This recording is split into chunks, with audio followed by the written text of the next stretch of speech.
Well, the top two in League One are starting to look like they're running away with this. But today we have a massive local derby against playoff rivals Exeter, where we look to start to solidify our spot in the end of season shenanigans.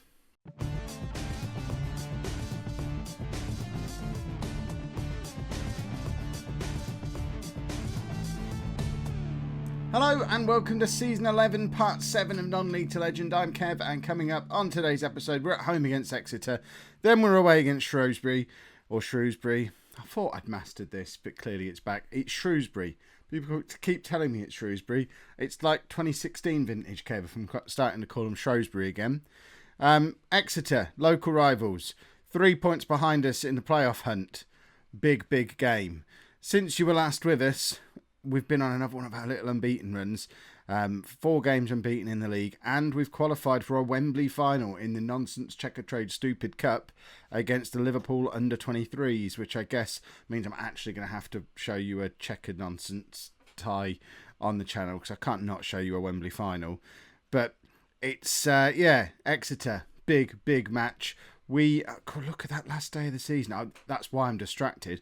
Last episode of the season, away against Southend, home against Posh. That's like my dream double header.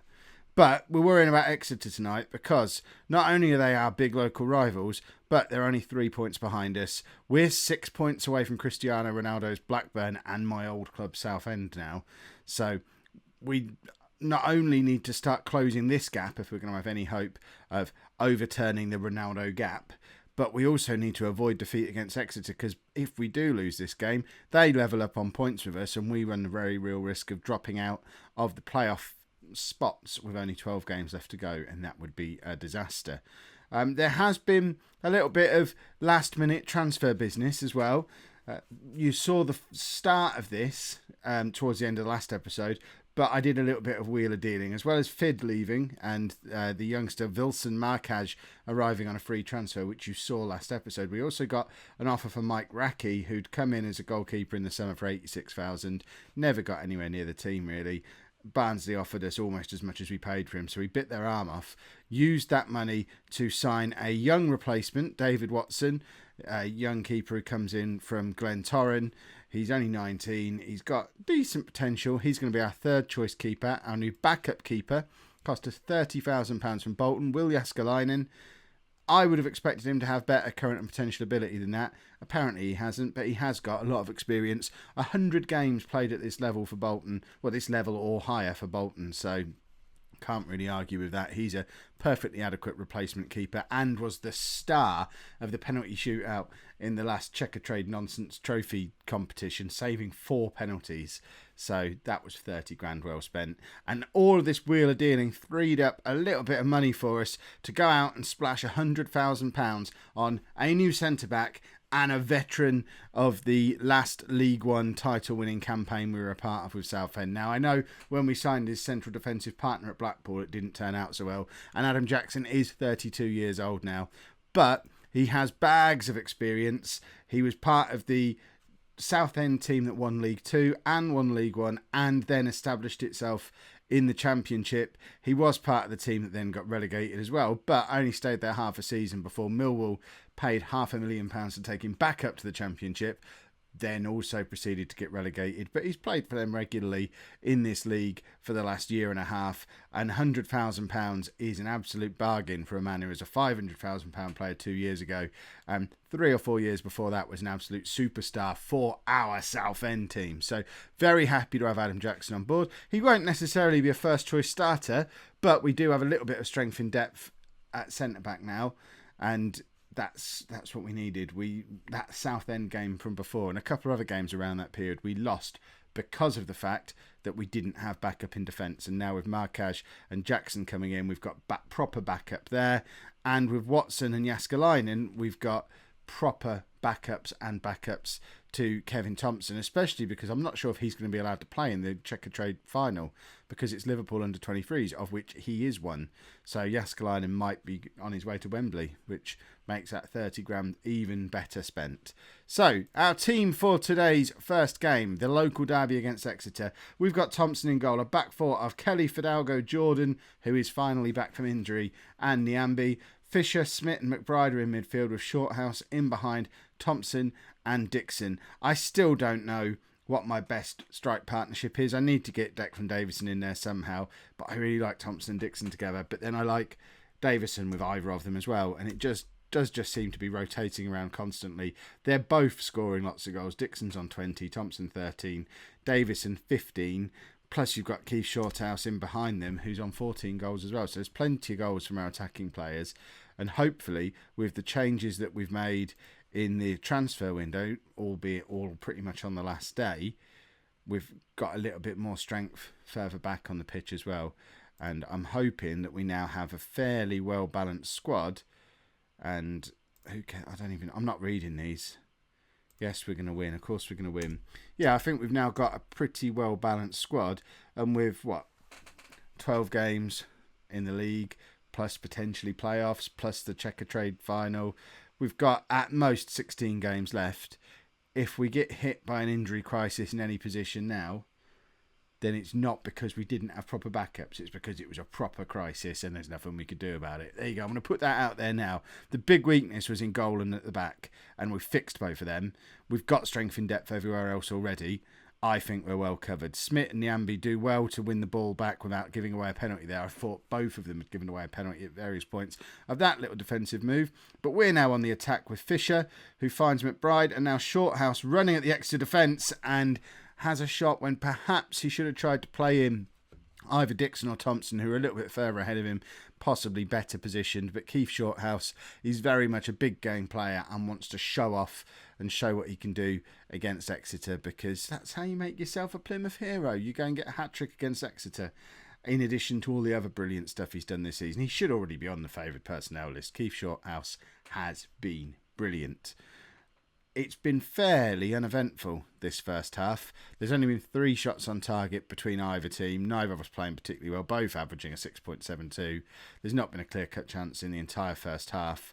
And now Mark Kelly is going to get himself sent off. He is just back from a suspension for a red card as well.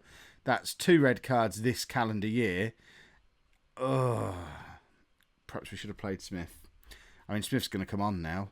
I just don't know who for. Oh dear, I guess we can't have McBride and Shorthouse both on the pitch together. But Shorthouse is having the poorer game and he's on a yellow card. And is more tired. But he's Keith Shorthouse. He's got to be the one who comes off. You have to sacrifice the luxury player when someone does something stupid like that. Why can't I... There we go, that's what I'm trying to do.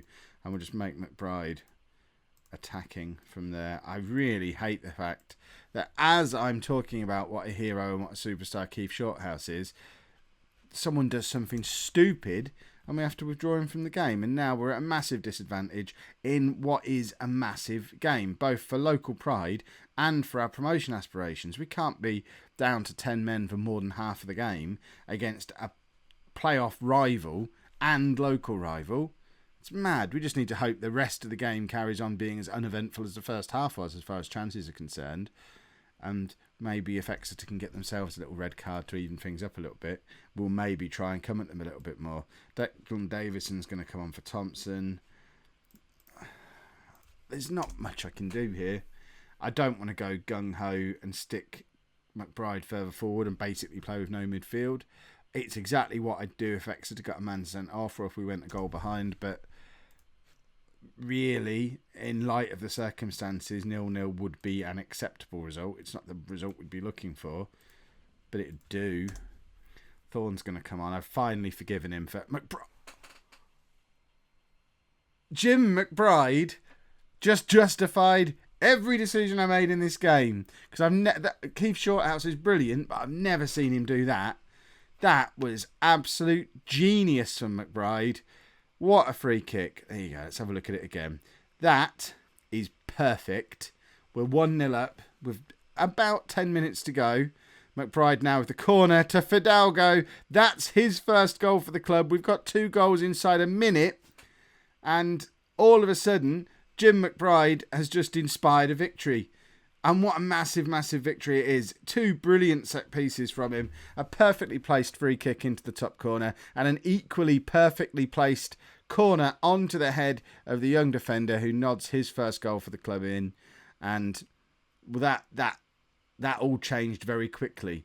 And I know both Southend and Blackburn have a game in hand on us, but looking at that league table, if one of them slips up in their game tomorrow, because we're the Friday night game, if one of them slips up, that gap between us and them is starting to look a little bit smaller, and the gap between us and the teams chasing us is looking that little bit bigger. That was a massive, massive win. Yes, it was nice to win that, and yeah, I need to speak to him because that's his second red card and he's an idiot. Right, let's go and play the second of these two games and hope that some of the teams around us slip up before we get there. Just the one change for the Shrewsbury game then, and it is an enforced one. Smith comes back in at left back where he will stay for a long time. Kelly's upset me. He had the cheek to have a little whine about the fact that he got a fine for getting sent off twice in 3 matches, it was, because he served a 3-game suspension after the first one. He's got an automatic 2-game suspension after this one. So he's been suspended for 5 of the last 8 games and been sent off in 2 of the other 3. He's lucky he's only been fined 1 week's wages. I should have 2 months' salary off him for that nonsense. Right, Smith with the chance to score from the spot. He tucks it away. And that's his... I thought it was his first goal of the season. Apparently he already has one. He's got great hair as well. Is that going to be this year's haircut? I need a haircut tomorrow. Shall I go to the barber's and ask for a smit instead of my usual Lacio? As you can see, I've got the Lacio in between haircut at the moment. I am going to go in there and get myself a new Lacio tomorrow, though. Smith with a chance to shoot again. Instead finds Nyambi to Thompson. It's 2-0 with less than 8 minutes on the clock. And as of right now, yes, we've played 1 game more than them, but we've jumped above Blackburn into the automatic promotion spot behind Southend, who also have a game in hand on us. But I have no issue at all with playing our games before these teams each week and getting a little head start on them and putting some pressure on, and that's exactly what we're doing. And what looked like an insurmountable gap between us and Southend 3 or 4 games ago is, for goodness sake, can we keep a left back on the pitch? I mean, really? Well, Kelly's going to have to come back in once his suspension's done now, because is that the second time Smith's been sent off this year as well? It is. I mean, and that was a straight red, so that's going to be 3 or 4 game ban. So Kelly's going to be straight back in once his suspension's done. I'm all mouth, and I've got no more left backs. Can anyone play left back? I'm not just looking at my squad. If any of you lot can play left back, then feel free. I know Adam Jackson can play right back because he did it on occasion for Southend, but no one seems to have left back in him. Can Jackson? Yeah, he can play right. I might move Nyambi over to left back and bring Jackson on to go at right back. Oh, who comes? It's got to be Keith Shorthouse comes off again, surely. I mean, it worked so beautifully last game, and McBride doesn't deserve to be off after less than 10 minutes after the way he performed in the last game. So we go back to the exact same system we used against Exeter. At least this time we've already got the 2-goal cushion, but this time we've got to go 80 minutes down to 10 men because we were so successful at doing an entire half with 10 men. Thompson just shooting from an absolute mile out, and their keeper does quite well to get back and cover that. We got a fine for failing to control our players after the last game as well. And so nonsense like this just isn't helping the situation. We're starting to look like League One's ruffians. Right, McBride to Dixon. Jackson in a crossing position finds Fisher. It's 3-0. I don't know if we've ever seen Adam Jackson cross a football before, but there you go. That's the first contribution of his that you've seen of him in a Plymouth shirt. It's a cross onto the head of our box-to-box midfielder who comes and tucks it away. Adam Jackson, the new Lazaroff. That's 2 Ipswich references today. If ever there was a reason to go back and watch last year's non-league to legend, Nyambi's just made it 4-0. And he's playing left back at the moment, so I have no idea why he was even in that position. But it seems we only need 10 men. Look, I mean, that's our left back just there. What is he? Why is he not over here where he's supposed to be? I'm tempted to have a word with him. I'm not going to have a word with him. And it's now 4-1. And that was just sloppy defending. And it was Jackson at fault for that. I mean, he's playing out of position, but there he is. Doesn't keep up with his man. He's a 32-year-old centre-back. He's never going to keep up with a speedy winger going past him. But apparently he can cross. It's 4-1. If Shrewsbury get back into this game, that's hideous. McBride with another one of his super special free kicks. He's done it again, and Corey Jordan has his first goal of the season. We're 5-1 up before half-time. Remember, we've already won a game 8-0 against Shrewsbury this season, back when they were top of the league. That's now the 13th league goal we've scored against Shrewsbury this season. That's a mad statistic. Fisher to Dixon. Are we going to get 8 again with 10 men? Jackson now with the chance to cross again, and their defender intercepts. We've definitely got Shrewsbury's number. I've never dominated a team as well as we're dominating this team across both games. McBride can shoot. He does. It's 6-1 before half time. 14-1 on aggregate in the league. What are Shrewsbury? I mean, they're down in the bottom half of the table now. We tore their season apart when we did this to them last time. Because like I say, they were top of the league. Are we going to push them down into the relegation zone now? They're down in 18th. We've just... I don't understand. We set our club win record earlier in the season. This must be close to an away win record already, and it's only half time. And the thing is, last time we did this, we then went and lost to bottom placed Forest. Forest are still down in the relegation zone, and we play them next. What a mad team, Shrewsbury. And the Ambi's going to be sent off now. We're going to go down to 9 men. It doesn't matter, because we were 6-1 up with 10 men.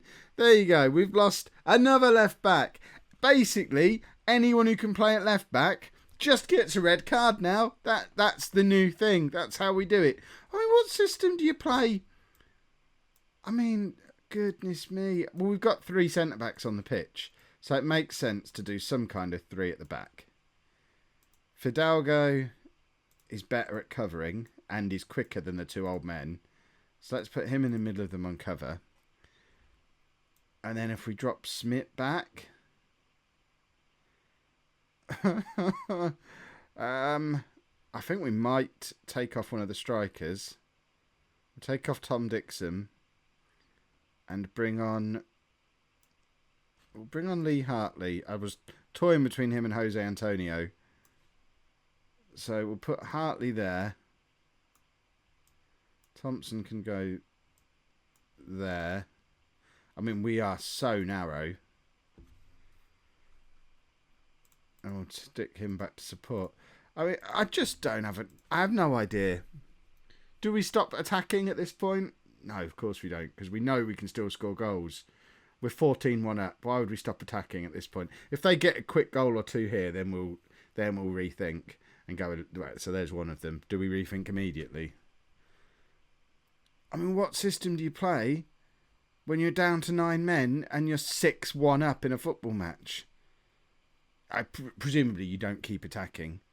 Should we bring on another defender? Right, hold on. Kev's doing tactics.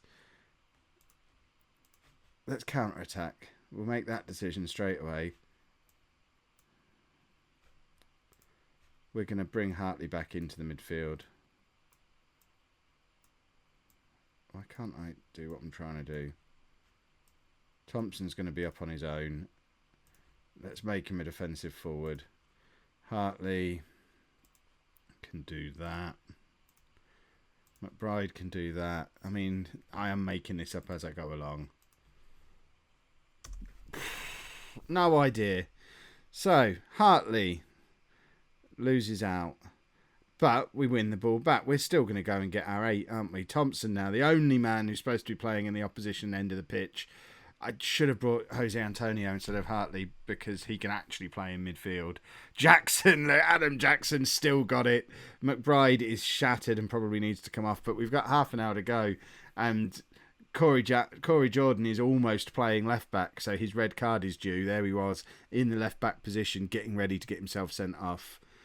And Fisher now dangerously in the left back position, lumps it up to nobody at all, because there's nobody up there to lump it up to. And Shrewsbury obviously have a man over, but just don't know what to do with the ball. But they have now scored. Oh, what do we do now? This is horrible.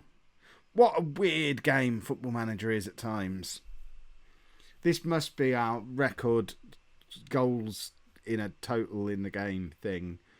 That's a record that you have. Right, final substitution. We're going to bring on... Should we bring on Marquez? No, we can't have 4 centre-backs on, surely. Let's bring on Jose Antonio. He's going to come on for... No, not Joey Smick. Someone got no one can... I might just bring him on for Thompson and just do this. Strikerless. There you go. You've seen it all now. Strikerless. Contain. Just don't concede 3 goals, you idiots. That's the message Jose Antonio's going on with. Right, Thompson's going to be his last contribution. Fisher has no one to pass to because we've not got any players left. And Shrewsbury have their man over again because we don't have any width at all. And Fidalgo heads clear. Smith to Fisher. Lumps it up towards Thompson again, but Thompson's shattered. He has nothing left in the tank. I don't like the fact we've gone contain. I want to switch it to just plain old defensive. And, it's like watching a training exercise. And now they've got their... I don't know what to do in this situation. We're down to 9 men. You're all destroying me in the comments already. I know you are. I don't know what to do. And I know making up random tactics was the wrong thing to do. But once I got started, I couldn't help myself. Get off contain. Go to defensive. Just don't lose this. Don't even let them back into the game. We've already let them back in. Don't lose the match. Don't draw the match. We can even let them have 1 more goal. Just don't let them have 2 more goals. Right. McBride. What an episode he's had. But that is a massive ball across the pitch and Jordan can't get there. And what on earth is happening? It's now 5-6. Earlier in the game, we knew we only needed 10 men. Now we know we absolutely need all 10 men. We can't do it with 9 because I lose my head at 9 and... width. I don't know what I'm doing. I'm lost. I'm utterly lost. He can do that. Oh, Gordon Bennett. No, not like this. Not a 6-6 draw. I mean, seriously. And there's still time for them to win the match. If we lose 7-6, I don't know if I'll ever be able to show my face on the internet again. Oh, God. Commentary's long gone, by the way. You figure it out for yourselves.